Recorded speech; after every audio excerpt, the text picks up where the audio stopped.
Ultimately এটা যে রাষ্ট্রের জন্য ক্ষত তৈরি করছে এবং ভবিষ্যতে একটা কাউন্টার রেভলিউশনের ক্ষেত্র প্রস্তুত করে দিচ্ছে, সেটা খেয়াল করছেন কিনা আপনার? তিনি কখন দেশে আছেন, কখন বেরিয়ে যাচ্ছেন, এটি আগাম খবর সম্ভবত আমাদের শফিক মহোদয়, যিনি স্পোকসম্যান, তিনি জানতে পারেন। এছাড়া অন্য কারো পক্ষে অনুধাবন করা মুশকিল। এর মধ্যে কি স্যার কোনো ইনভাইটেশন আছে? দেশের বাইরে কোনো ইনভাইটেশন আছে স্যার? কেউ কেউ বলছে যে ডেনমার্কে চলে যেতে পারেন, আবার মাত্র মধ্যপ্রাচ্য থেকে ফিরেছেন। এখন ওই যে গল্পটা আছে না, তারপরেই ফুরুত। এখন এই ফুরুত তাকেই মানায় যিনি ভীষণ রকমের ভ্রমণ দক্ষ মানুষ। তিনি তো বিশ্ব ব্যক্তিত্ব, তাকে সীমায়িত করে এমপ্লয় করার যে ঘটনাটি ঘটিয়েছেন আমাদের সমন্বয়ক বৃন্দ, তার ফলে তিনি আটকে গেছেন। কিন্তু তার মন সেটি তিনি প্রকাশ করে ফেলেছেন যে আমার এই যে কাজ আমার স্কন্ধে আরোপ করা হয়েছে, এটি শেষ হলে পরে আমি আমার নিজ ভুবনে নিজ কাজে ফিরে যাব। আর যদি আমরা ব্যর্থ হই, আপনারা ব্যর্থ হন, তাহলে রাষ্ট্র বিপন্ন হবে। নৈতিক অবস্থান পরিষ্কার, তিনি খোলামেলা বলে দিয়েছেন। মুখে শেখ ফরিদ বগলি এই অভিযোগ কেউ তার সম্পর্কে করতে পারবে না। আর ফেলিওর যদি হয় সেটা কালেকটিভ ফেলিওর, এবং সাকসেস যদি হয় সেটাও কালেকটিভ। এই স্টিয়ারিং হুইল ধরে আছেন মাত্র, বিষয়টা এইরকম। আচ্ছা স্যার, এর মধ্যে কি দেশে কেউ কেউ বলছেন যে ব্যাপক বিনিয়োগ আসার সম্ভাবনা আছে বা অনেক বিনিয়োগ হয়ে গেছে, রাষ্ট্রীয়, আমাদের দেশীয় এবং বাইরের দেশ থেকেও নাকি অনেক বিনিয়োগ আসার সম্ভাবনা তৈরি হয়েছে? আপনি কি দেশের অর্থনৈতিক অবস্থা কি একটু কি বিনিয়োগের ব্যাপারে যদি একটু? দেখুন, যে চরম অরাজকতা চলছে, নৈরাজ্য চলছে, মিস গভর্নেন্স চলছে, মানে কল স্পেড স্পেড, খোলামেলা বলে দেওয়া ভালো। কারণ দীর্ঘদিন ধরে আমরা 15 বছর ধরে যে অভিযোগগুলো শুনছি, স্থাবকতার সংস্কৃতি এবং তার প্রাতিষ্ঠানিকীকরণ, তা মূলচ্ছেদ করবার প্রত্যয় ব্যক্ত করেই তো আপনার এই জুলাই অগাস্ট রেভলিউশন সংগঠিত হয়েছে। সুতরাং সেই ধারায় আমরা অবকাশ করবো কেন? আমরা খোলামেলা কথা বলবার স্বাধীনতা ভোগ করছি এখন, শুধু আমরা বলবো।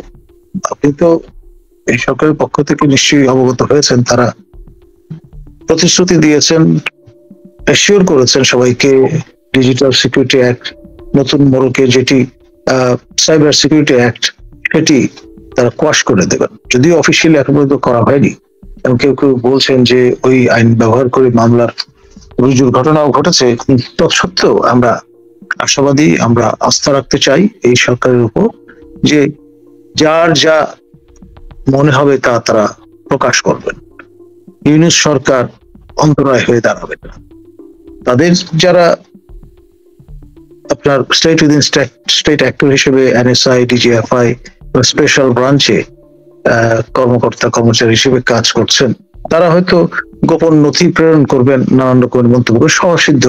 তাদের তো বেতনটা হালাল করতে হবে মাসের শেষে, সেই জন্য হয়তো নানান রকমের ব্যাখ্যা প্রদান করবেন, এবং সেগুলো গোপনেই আসবে মাননীয় উপদেষ্টা বৃন্দের হাতে, প্রধান উপদেষ্টা বৃন্দ মহোদয়ের কাছে, এবং তার উপর ভিত্তি করে দেখা যাবে যে ওই রকম অপ্রস্তুত অবস্থায় পড়তে হতে পারে। যেমন আমাদের কর্নেল সাহেব, তিনি গেলেন, একজন মাননীয় উপদেষ্টা তাকে আলাপনির মাধ্যমে আমন্ত্রণ করলেন, গিয়ে দেখলেন লিস্টে তার নাম নেই, এবং বেচারা মন খারাপ করে চলে আসলেন তার আপনার যিনি মহাসচিব তাকে সহ।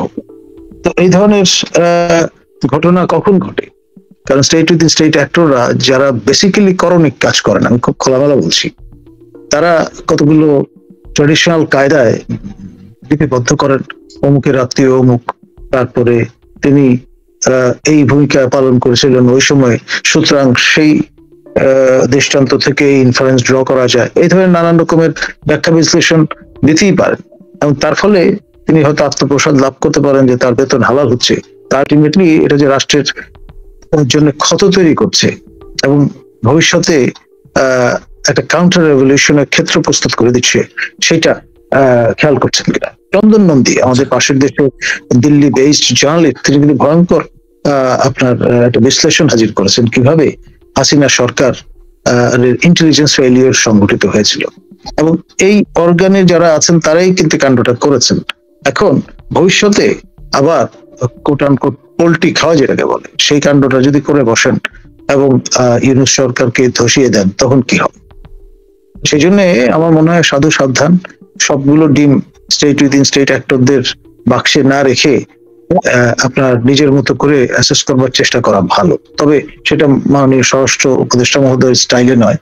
আপনার যে তিনি রাত বিরতে থানায় থানায় ঘুরে বেড়াচ্ছেন, কিংবা আপনার শেষ রাতে তাহাজ্জুদের ওয়াক্তে আপনার তিনি প্রেস কনফারেন্সের আয়োজন করছেন, এটি এক ধরনের ভ্রমের মধ্যে আপনাকে ফেলে দেবে।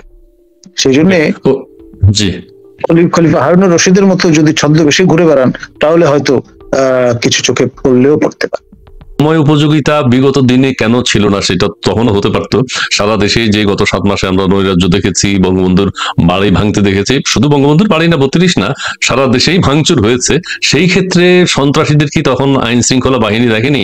বা সন্ত্রাস কাজের সাথে যারা জড়িত ছিল তারা সবাই কিন্তু এখন পাওয়ারে আছে, তারা সবাই এখন নির্বিঘ্নে কথা বলে যাচ্ছে।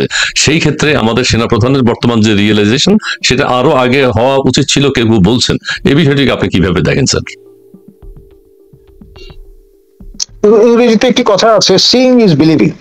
যতক্ষণ পর্যন্ত আপনি চর্মচক্ষে না দেখছেন, ততক্ষণ পর্যন্ত বিশ্বাস করতে বাধে। এখন মাননীয় সেনাপ্রধান আপনার গত প্রায় 7 মাসে যা কিছু প্রত্যক্ষ করেছেন তা তার অন্তর্দৃষ্টি খুলে দিয়েছে, এবং সেই কারণেই আন্তরিকতার সঙ্গে আবেগপূর্ণ একটি ভাষণ তিনি প্রদান করেছেন রণসজ্জিত বেশে। আর এটা ছিল এক্সপেক্টেড, এবং সে কারণেই আমাদের সহ আলোচক তিনি কিন্তু এক ধরনের সন্তোষ ব্যক্ত করেছেন।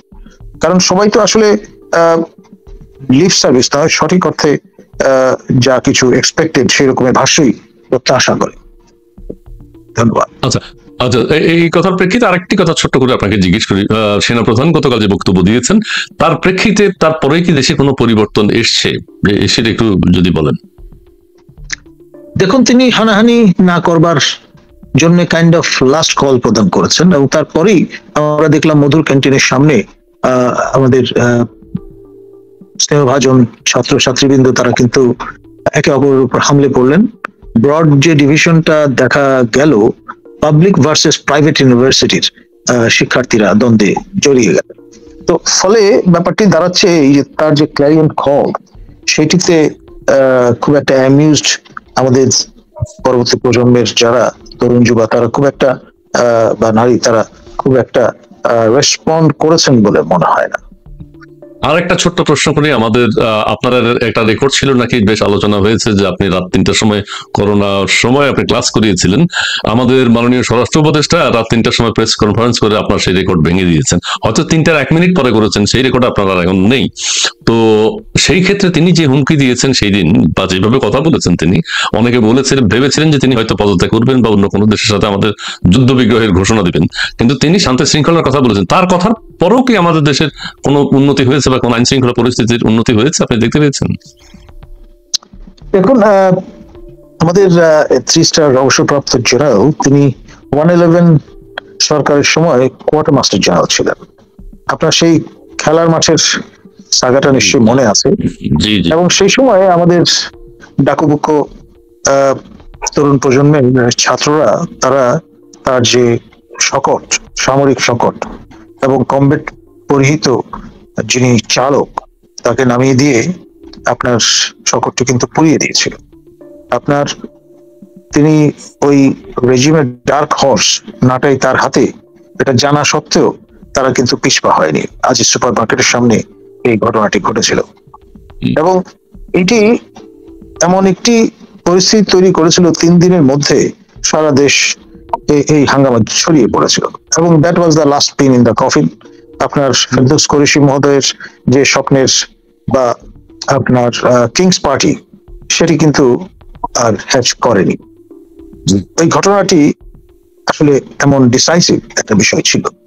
এখন আমাদের মাননীয় স্বরাষ্ট্র উপদেষ্টা মন্ত্রী মর্যাদায় তিনি বর্তমানে আসীন আছেন এবং কোয়ার্টার মাস্টার জেনারেল চারু উঁচু প্রোটোকল এখন তিনি এনজয় করেন।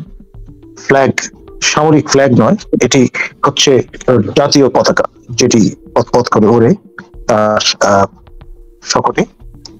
এই এলিভেটেড পজিশনের কারণে সবকিছু তিনি শুনশান পান রাস্তাঘাটে। ফলে তিনি তো সন্তোষ ব্যক্ত করবেনই যে দিন দিন পরিস্থিতির উন্নতি ঘটছে, এবং যারা তস্কর তারা যাই হোক, এই 3 স্টার অবসরপ্রাপ্ত জেনারেল যিনি স্বরাষ্ট্র মন্ত্রীর মর্যাদা এনজয় করেন, আপনার পুলিশ বাহিনী বলুন, র্যাব বলুন, বিজিবি বলুন, এই সকল বাহিনীর তিনি শীর্ষ স্থানীয় ব্যক্তিত্ব, সেই লোকের সামনে তো কেউ পড়তে চাইবেন। আর যেহেতু তারা পড়তে নারাজ, সামনে দাঁড়াতে নারাজ, সেই কারণে তার কাছে মনে হয়েছে পরিস্থিতি দিন দিন উন্নত হচ্ছে এবং আরো যাতে তা হয়। আসলে এক ধরনের পাইলটিং করে দেখলেন তিনি 3টার সময় প্রেস কনফারেন্স আহ্বান করলে কয়জন আসে, আর আসতে গিয়ে আবার তারা ছিনতাইকারী কবলে পড়ে কিনা, এবং পর মালির ঘাড়ে একজন সংবাদ কর্মী তিনি কিন্তু রিক্সায় আসতে গিয়ে ছিনতাইকারীর কবলে পড়েছেন, এবং সেটা তার এই প্রেস কনফারেন্স যতটা না আলোড়ন সৃষ্টি করেছে তার চেয়ে অনেক বেশি লোকজনের আগ্রহ উদ্দীপনার কেন্দ্রে পরিণত হয়েছে যে এইরকম একটি পরিস্থিতিতে এই ছিনতাইকারীদের যে কবলে পড়লেন সংবাদ মাধ্যমের যে সক্রিয় কর্মী, কর্তব্য কাজ করতে গিয়ে এর দায়িত্ব ডেফিনেটলি যিনি আহ্বান করেছেন তার।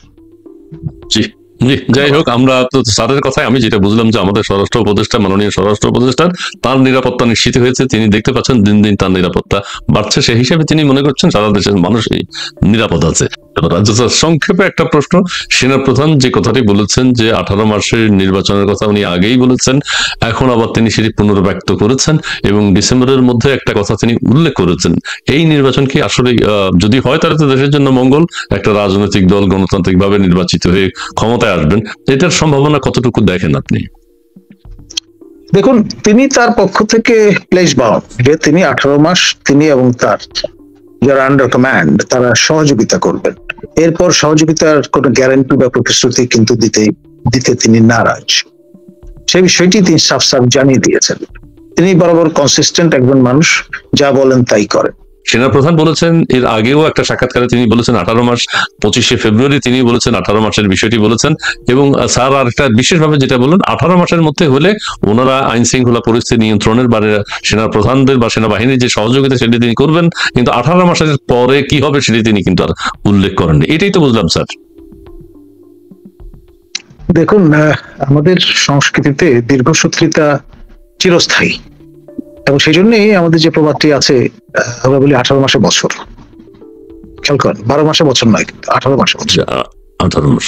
এবং সেই বিষয়টি আমাদের মাননীয় সেনাপ্রধান নিশ্চয়ই শৈশবে পড়েছেন কোথাও না কোথাও, সেই জন্যই ধরে নিয়েছেন যে কত আর দেরি হবে, হলে 18 মাস বড়জোর, এর বেশি তো সংস্কার আকাঙ্ক্ষা কারো থাকবে না, উবে যাবে কর্পূরের মতো। কিন্তু নতুন করে তাদের মাথায় যে আবার স্থানীয় সরকারের নির্বাচনের বিষয়টি প্রযুক্ত হবে, এটা হয়তো উনি ধর্তব্যের মধ্যে নেননি। এখন স্থানীয় সরকার নিয়ে আপনি যদি সেই মরিচিকা চেস করতে চান তাহলে আরো 18 মাস, তখন তো আর সশস্ত্র বাহিনী দায়িত্ব নেবে না, পরিষ্কার সেটা কিন্তু বলে নিয়েছেন। সহযোগিতা গ্যারান্টি নয়, এই বিষয়টা হাসনাত আব্দুল্লাহকে চুপচাপ দেখছি, ঘটনা কি? নতুন কোন বুলডোজ বিপ্লব হবে নাকি? হ্যাঁ, টুঙ্গিপাড়া বুলডোজ করে সুন্দর সুন্দর বুলডোজ করে শেষ করে দিতে চায়, এরকম কথাও হচ্ছে। তো এগুলো তো সরাসরি ঘোষণা হচ্ছে স্যার, এটা টুঙ্গিপাড়া ভেঙে দিক, কিন্তু সেটা হচ্ছে ঘোষণা দিয়ে ভাঙা। যারা ঘোষণা দিচ্ছে তাদের উপর কোনো অ্যাকশন নেওয়া হচ্ছে না। এটা হচ্ছে জনগণের প্রশ্ন আর কি। পিনাকি এবং ইলিয়াসের বিরুদ্ধে রাষ্ট্রদ্রোহ মামলা হচ্ছে না কেন? আবার ফ্রান্স থেকে নাকি স্যার সেনাপ্রধানের গতকালের বক্তব্যের জন্য হুমকি দেওয়া হয়েছে, এই বিষয়ে একটু কিছু বলুন। জি দেখুন,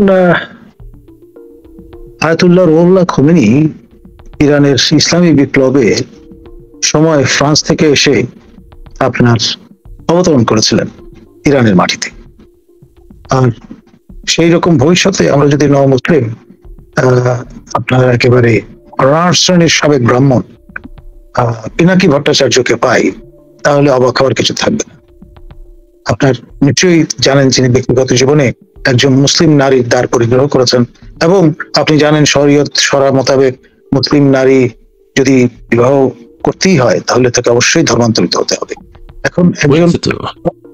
না হলে তো বিয়েটা শুদ্ধ হবে না, জায়েজ হবে না, পরিষ্কার কথা। মানে এটা দেখুন, এবং তিনি ভীষণ রকমের জনপ্রিয় একজন মানুষ, আমাদের ধর্ম বিশ্বাসী, ধর্মপ্রাণ আলিম শ্রেণীর মানুষজন তারা খুব বিপুল আগ্রহ নিয়ে তার বয়ান শোনেন। তো এই বয়ানের মধ্যে কতটা হবেন যদি ব্যাপারটি দাঁড়ায় যে তিনি আবার পুনঃমুশিক ভব হয়েছেন, অর্থাৎ আপনার বিবাহ করবার প্রয়োজনে কবুল উচ্চারণ করে পরে আবার তিনি বলেছেন যে না, আমি আমার পিতৃধর্মে ফিরে গেলাম, তাহলে অবশ্য প্রায়শ্চিত্ত করার সুযোগ আছে। গোবর যেটি আহার্য নয় সেটি আপনি আহার করলে বিধান আছে শাস্ত্রে যে আপনি পুনঃপ্রবর্তন করতে পারবেন স্বধর্মে। সেটা কতটুকু কি করেছেন সেটা সাক্ষীও জোগাড় করতে হবে, প্যারিসে পাওয়া যাবে কিনা আমার সন্দেহ আছে। উনি তো ইসলামের জন্য ব্যাপক কাজ করে যাচ্ছেন এবং মানে কালা পাহাড়ের আপনি নিশ্চয়ই সেই চেতনার কথা বলে যাননি, মুসলিম ভেঙে চুরে সব ঠিকঠাক করে দিয়েছিলেন আর কি। এবং ওনার কথায় ইসলাম আমাদের মুসলিম সম্প্রদায় ঝাঁপিয়ে পড়ে যে কোনো আন্দোলন, এটা আমরা দেখতে পাচ্ছি। তার মানে কতটা জনপ্রিয় ইসলামী চিন্তাবিদ হলে এরকম হতে পারে, যার কথা সবাই। আচ্ছা, কেউ বলছেন তিনি নাকি ভারতের দালাল, ভারতকে সার্ভ করছেন এইভাবে যে বাংলাদেশকে তিনি এই কথা সেই কথা বলে উচ্ছৃঙ্খল করে একটা বিদেশি আগ্রাসন চালানোর প্রক্রিয়ায় তিনি ব্যস্ত আছেন। এটা কি মনে হচ্ছে স্যার?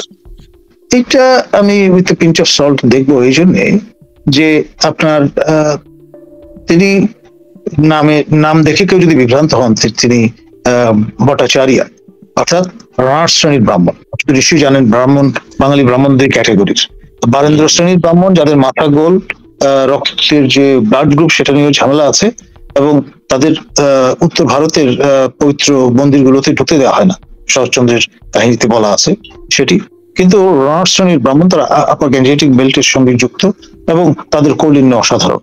তো সেই ক্যাটাগরিতে তিনি পড়েন, কিন্তু বাড়ি হচ্ছে বগুড়ায়, অর্থাৎ বারেন্দ্র ভূমিতে তিনি আপনার জলের মাছ ডাঙ্গায় তোলা লোক। সেই জন্য বিষয়টা এমন পরিস্থিতিতে চলে গেছে যে তিনি একেবারে অসবর্ণে শুধু নয়, আপনার ধর্মান্তরিত হয়ে বিবাহ বন্ধনে আবদ্ধ হয়েছে। সুতরাং এই বিষয়টা বারবার আসলে জানান দেওয়া দরকার, বিশ্লেষণ করা দরকার। তা না হলে আমাদের শরীয়তপন্থী যারা আলেম ওলামা, তারা কিন্তু আপনার বিষয়টা নিয়ে কেচে গন্ডুস করবেন না। আপনার কথা মতো তাহলে আমাদের ইসলামী শরিয়া বিশেষজ্ঞ যারা আছেন তারা তার বিয়ে নিয়ে একটা বৈধতা নিয়ে নিশ্চয়ই একটা ফতোয়া দিবেন, একটা ফতোয়া অবশ্যই আশা করতে পারেন। আচ্ছা, সেই দাবি জানাচ্ছি।